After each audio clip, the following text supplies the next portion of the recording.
पाकिस्तान के तमाम नौजवानों से मैं खुदा रसूल का वास्ता देकर बात कर रहा हूँ। मैं भी कहीं जा रहा था, मैंने कहा नहीं यार पहले यहीं खड़े खड़े बात करो, ये तो मामलात बहुत बिगड़ते जा रहे हैं।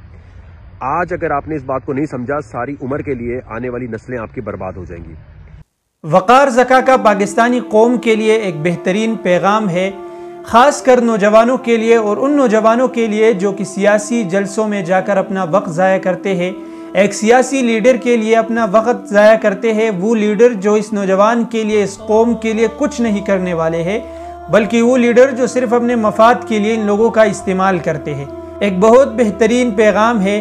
लेकिन वीडियो की तरफ चलने से पहले अगर आप मेरे चैनल के ऊपर नए हैं तो मेरे चैनल को सब्सक्राइब करें और साथ में बेल आइकन को ज़रूर प्रेस करें ताकि मेरी हर नई आने वाली वीडियो आप तक ज़रूर पहुंचे। चलते हैं वीडियो की तरफ।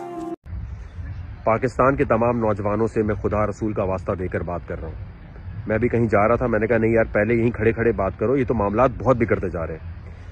आज अगर आपने इस बात को नहीं समझा, सारी उम्र के लिए आने वाली नस्लें आपकी बर्बाद हो जाएंगी।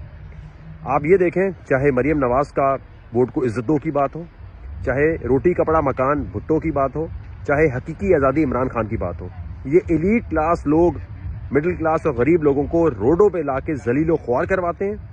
कोई किसी का जियाला हो, कोई किसी का टाइगर हो, कोई किसी का मतवाला हो, सबकी ऐसी तैसी करके रखी हुई है।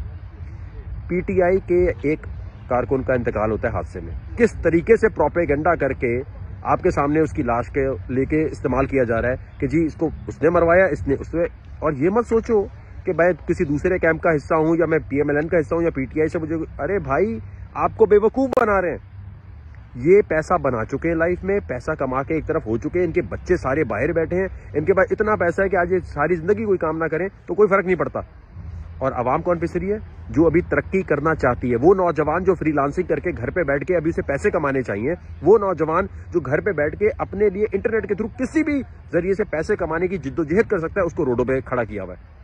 ये चाहते हैं कि कभी भी हमारे ड्राइवर का बच्चा इतना अमीर ना हो जाए कि उसी होटल में खाना खाए जहां ये लोग बैठ के खाते हैं। आपके सामने ये इतने मासूम बनते हैं सारे पॉलिटिशियन कि आपको लगता है अरे यार ये तो हमारा खैर ख्वाह है। अरे आपको ज़ॉम्बी समझते हैं और ये कहते हैं सबको अपने पीछे लगाओ, और अपने पीछे लगाने के बाद उल्टे फुल्टे काम करवाओ, खुद आराम से बैठे होते हैं। इनका खानदान का एक भी बंदा रोड पे ख्वार हो रहा है। किस तरीके से उसकी लाश के ऊपर इस वक्त सियासत हो रही है। एक मासूम इंसान के ऊपर इतनी सियासत कर सकते हैं, मैं कभी सोच नहीं सकता था। और ये सिर्फ पीटीआई नहीं है, ये पीएमएलएन भी ऐसी है, ये भुट्टो भी ऐसे है, अल्ताफ हुसैन था उससे पहले, वो भी ऐसा ही था। पूरी एक नस्ल को बर्बाद कर देते हैं।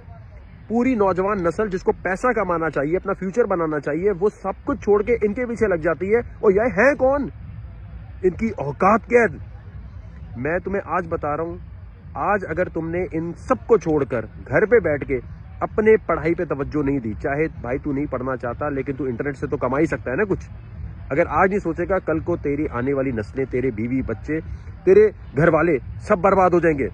मैं सबसे रिक्वेस्ट करता हूँ, रोडों से हटो। चाहे तुम्हें पीएमएलएन बुलाती है, चाहे तुम्हें भुट्टो बुलाता है, चाहे तुम्हें इमरान खान बुलाता है, बोल भाई तू पॉलिटिशियन है ना, तेरे पास पैसे हैं ना इतने, लड़, सेटिंग करो, जो भी बात है। और जहां ये सियासतदान फंसते हैं, खुदा की कसम खा के बता रहा हूं, मैं ऐसे फैक्ट्स जमा कर रहा हूं ना, जहां ये फंसते हैं कहते हैं अबे क्या करेगा, आर्मी करवा रही है। और आप लोगों को आलू देते हैं क्योंकि ये टीवी पे आके भौंक सकते हैं कि यार हमारे साथ ये हुआ, हमारे साथ ये हुआ, हमारे साथ ये हुआ, ये आर्मी ने किया। और बाद में आर्मी वालों के पास तो भाई ये चैनल नहीं है ना कि हर रोज वो आके बैठे। अब बोलोगे अच्छा वकार ज़का तुम आर्मी, अबे मैं दुनिया के उस हिस्से में हूं जहां मैं अपनी जिंदगी आराम से गुजार सकता हूं। अल्लाह का शुक्र है मेरे पास कोई पैसों की, अल्लाह बड़े बोल से बचाए, मगरूरी से बचाए, कोई कमी नहीं है।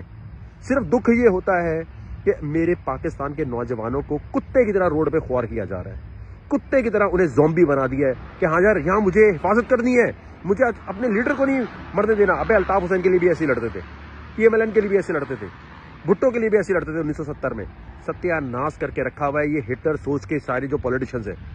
मैं आज अपनी यूथ से रिक्वेस्ट करता हूँ और मैं अल्लाह को हाजिर नाजिर जान के कहता हूँ, मैं अपनी रिसर्च के मुताबिक बता रहा हूँ, ये सारे पॉलिटिशियन आपकी आने वाली नस्लों को गरीब रखना चाहते हैं, मिडिल क्लास बनाना चाहते हैं। बोल भाई चल निकल, मैं घर जा रहा हूँ, मैं अपने पैसे कमाने की तरफ तवज्जो देता हूँ, मुझे तेरे पीछे ज़ॉम्बी बन के नहीं घूमना।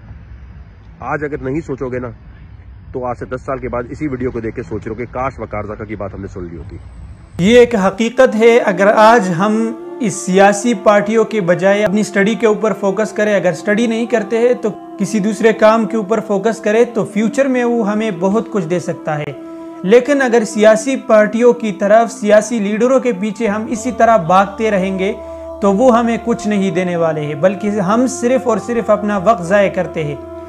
अभी तो हमें पता नहीं चलता है, लेकिन फ्यूचर में हमें इसके नुकसानात मालूम हो जाएंगे कि हम क्यों इन लीडरों के पीछे भाग रहे थे, वो लीडर जो हमें कुछ नहीं दे सकते हैं।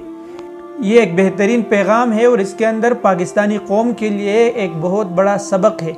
अगर हम हासिल करने की कोशिश करें, इन लीडरों की जलसों में जाने, फजूल टाइम ज़ाय करना है, इसकी बजाय अगर हम किसी काम को सीखें, उस काम के ऊपर फोकस करें जो हमें कुछ दे, कुछ फ़ायदा तो हमें उससे हासिल हो जाए। लेकिन इन कामों से, इन सियासी पार्टियों में, उन सियासी लीडरों के लिए अपने रिश्तेदारों से, दोस्तों से लड़ना, ये हमें कुछ नहीं दे सकता है, बल्कि सिर्फ और सिर्फ हमारा वक्त ज़ाया करता है।